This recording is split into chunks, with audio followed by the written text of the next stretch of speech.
My golden boy brother sold our mother's house while she was in surgery. He forgot I had power of attorney. My brother has always been the favorite. While Mom was incapacitated, he tried to flip her home for quick cash to cover his debts. He didn't realize I'd been quietly managing her legal affairs for years. I let the sale proceed until the final hour. They say you can tell the value of a person by the way they carry themselves when no one is watching. But in my family, value was always measured by how brightly you could shine when the lights were on. My brother Julian was a sun. He didn't just walk into a room, he occupied it, warming everyone with a smile that felt like a promise he never intended to keep. I was the shadow. I was the one who remembered the doctor's appointments, the one who knew which floorboard in the hallway creaked, and the one who understood that the silence in my mother's house wasn't peace, it was loneliness. "He's just so busy, Elias," my mother would say, her voice fluttering like a trapped bird whenever I asked why Julian hadn't called in 3 months. "He has a big life, important things, not like us." I just nod, peeling an apple for her or adjusting the shawl over her shoulders. I didn't remind her that I had a career too. I didn't remind her that my small life was the only thing keeping her world from tilting off its axis. In our house, Julian was the golden boy, and gold doesn't tarnish even when it's fake. Life had a specific rhythm back then. Every Tuesday and Thursday, I would leave my office early to check on Mom. Her house was an old Victorian on the edge of town, filled with the scent of dried lavender and the faint metallic tang of old radiator pipes. It was a house of memories, some beautiful, some heavy. My father had passed away 5 years ago, leaving the property to Mom. Since then, I had become the silent executor of her existence. While Julian was in the city, reportedly closing deals and networking at high-end galas, I was sitting at Mom's kitchen table, going over property taxes and utility bills. "You're a good boy, Elias," she'd murmur, her hand trembling as she reached for her tea. "But you worry too much. Julian says the market is shifting. He says I should think about the future." "The future is right here, Mom. You're safe here," I replied gently. About 2 years ago, after a minor scare with her heart, I had suggested we formalize things. We sat down with our family lawyer, Mr. Henderson. We didn't tell Julian. It wasn't out of malice. It was out of necessity. Julian was a spender, a man who viewed money as a social scorecard rather than a tool for survival. We set up a durable power of attorney. It gave me the legal right to manage her affairs if she ever became incapacitated. I tucked the documents into a blue folder in my home office. I never thought I'd actually have to use them. To me, they were just a safety net. To Julian, I suspect, they were a barrier he didn't even know existed. The shift happened on a humid afternoon in July. Mom had been feeling dizzy, a lingering side effect of her new medication. I arrived at the house to find a sleek black European sedan parked in the driveway, Julian's car. Inside, the atmosphere was uncharacteristically bright. Julian was in the kitchen, sleeves rolled up, pouring Mom a glass of expensive-looking sparkling water. He looked like an advertisement for the perfect son. "Elias, there he is," Julian beamed, throwing an arm around my shoulder. He smelled of expensive cologne and desperation, a scent I'd learned to recognize over the years. "I was just telling Mom she looks a bit peaked. This house is too big for her, don't you think? All these stairs, it's a liability." Mom looked confused, her eyes darting between us. "Julian thinks I should move to one of those luxury suites near the city." "It's about your quality of life, Ma," Julian added quickly. "I've seen the way the roof is sagging. The maintenance alone is eating you alive." I looked at the roof every week. It was fine. I looked at Julian. His eyes were restless, twitching towards his phone every few seconds. "She's happy here, Julian," I said, my voice flat, "and the maintenance is handled. I handle it." "Of course you do, little brother." He patted my cheek with a condescending rhythm. "But maybe it's time someone with a bit more financial foresight took the reins. You've done great for the now, but I'm looking at the forever." That night, after I left, I felt a cold knot forming in my stomach.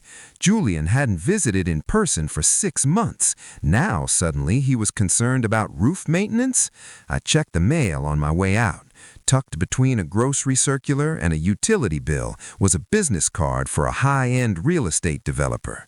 On the back, in Julian's sharp, aggressive handwriting, were the words, "Estimated value, 1.2 mil, fast closing possible."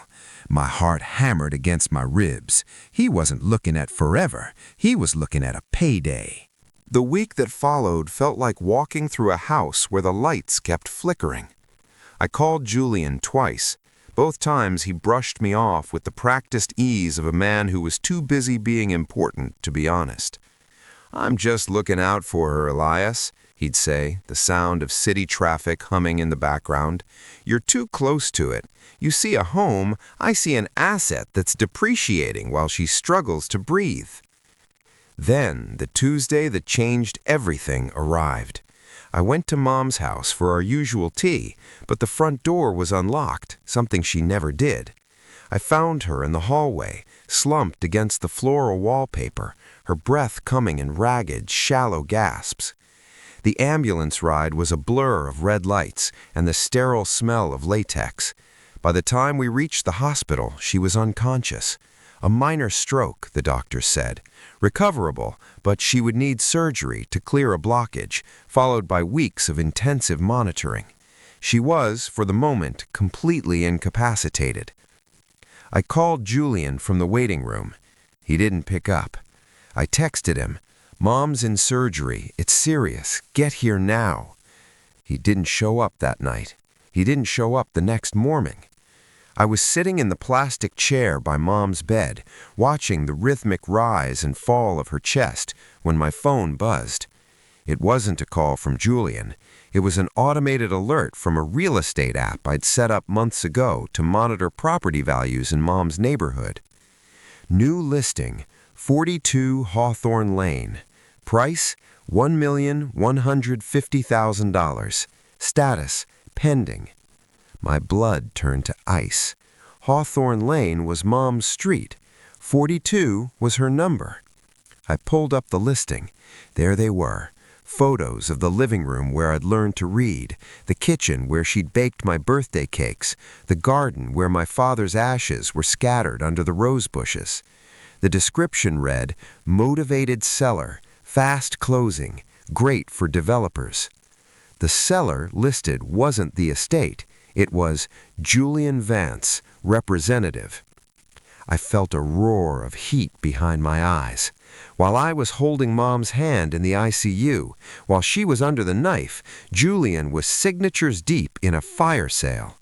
He must have used an old general power of attorney document our father had drafted years ago, one that should have been revoked, but one he likely hoped no one would challenge in the rush of a fast closing.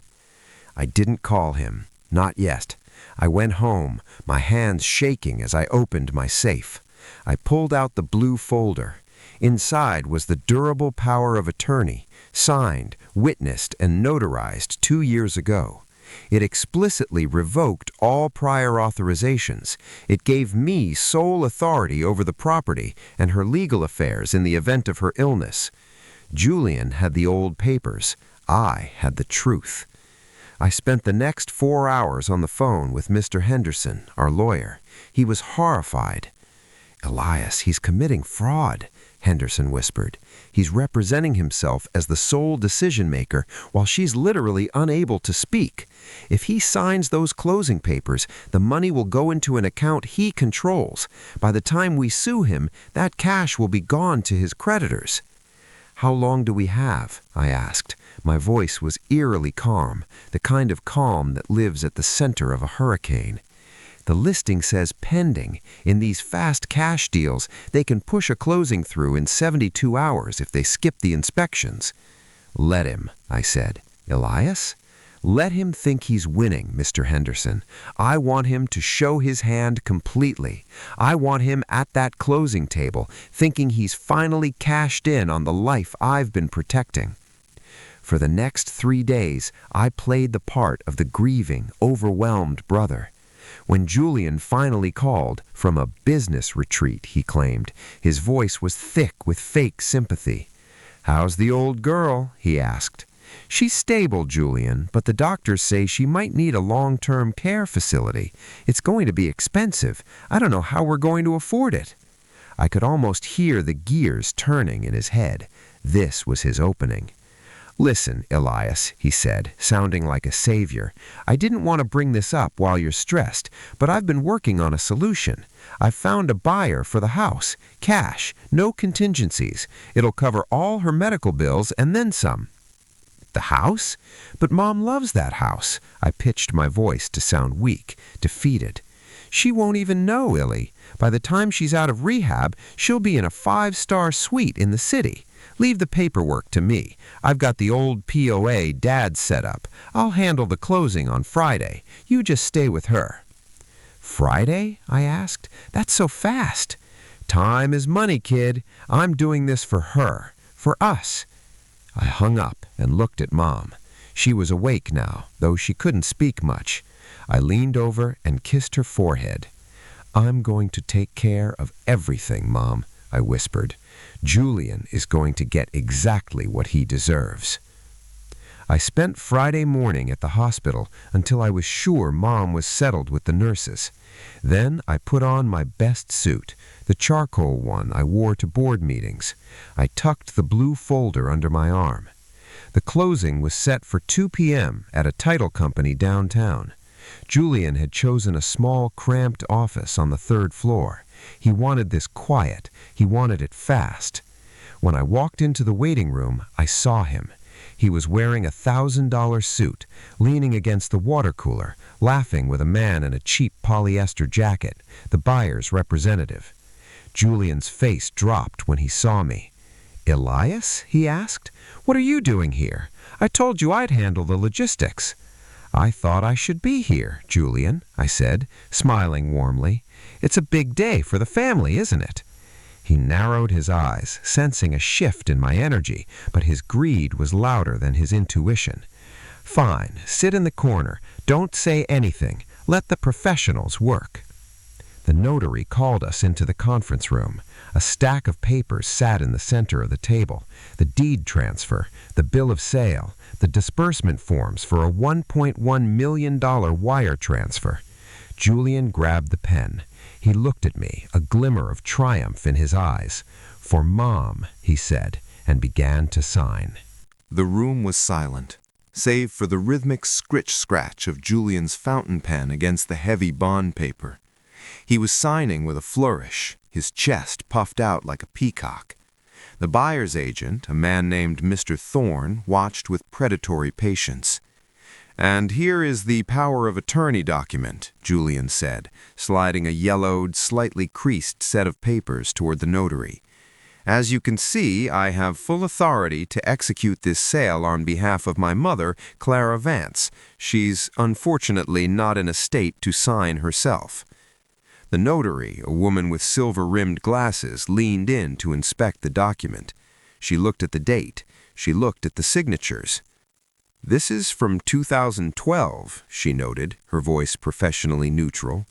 "Yes, drafted by our family attorney before my father passed," Julian said smoothly, flashing that $1,000,000 smile.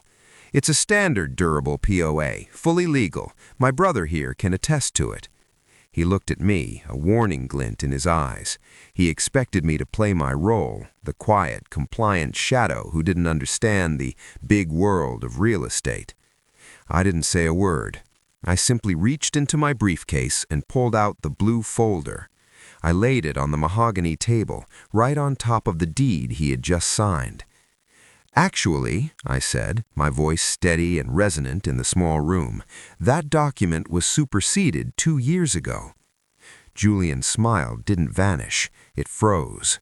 It looked like a mask beginning to crack. "Elias, what are you talking about? Don't be difficult. We're in the middle of a closing." "I'm not being difficult, Julian. I'm being thorough," I replied. I opened the folder and slid the fresh, notarized documents toward the notary. This is the restated durable power of attorney, signed by our mother in the presence of Mr. Henderson. If you check the third page, section 4.2, it explicitly revokes all prior authorizations, including the 2012 document you're holding. The notary took the new papers. Julian reached for them, his hand trembling slightly, but she pulled them back. "This is dated 18 months ago," the notary said, her eyebrows rising, "and it names Elias Vance as the sole attorney in fact, not Julian." The silence that followed was deafening. I watched the color drain from Julian's face, replaced by a mottled, panicked red. Mr. Thorne, the buyer, cleared his throat and looked at Julian with sudden suspicion. "Julian?" Thorne asked. "What's going on? You told us you had the clear right to sell." "There's been a mistake," Julian stammered, his voice jumping an octave. "Elias, what is this? Did you trick Mom into signing this? She wasn't in her right mind."